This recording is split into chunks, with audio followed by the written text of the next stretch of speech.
despite the fact that it had just started raining. This guy started laying out his little pile of bananas as if nothing had ever happened. Who was going to stop in the rain to buy these bananas from him? I don't see the point in that. Nevertheless, even though I don't see him, it doesn't mean he's not there.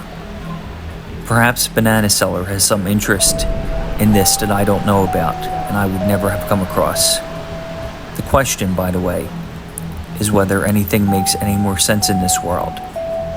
Perhaps all this reality of ours is such a random banana stand laid out in a random spot of infinity by a random vendor in the rain, and a free man such that I stop looking for cause and effect relationships everywhere.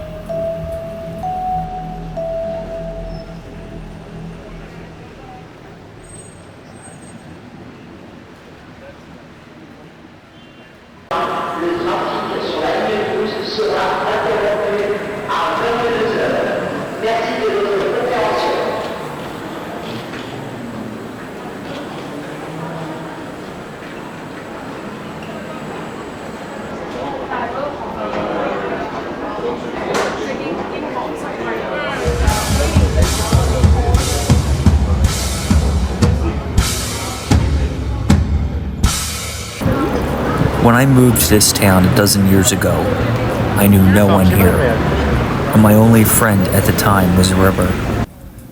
She lived near me and always had time to listen to me. When I lived in Warsaw,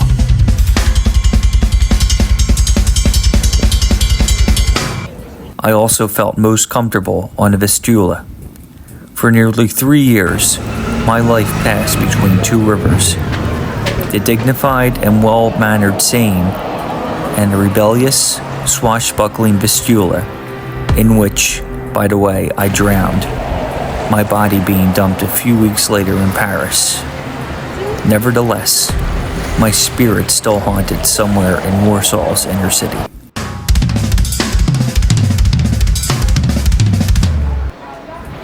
Life between Warsaw and Paris is quite schizophrenic. The DNA of both cities is completely different. Warsaw is a city in the process of eternal stand-up, greedy for compliments.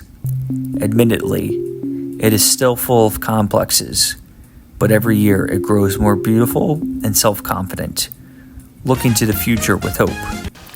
Paris no longer responds to compliments, because in his case, they are a boring truism. Besides, he is already tired and feels that his best time is behind him. Along with the air, it breathes in a decadence that inspires every more creative soul to create and the less creative to drink alcohol.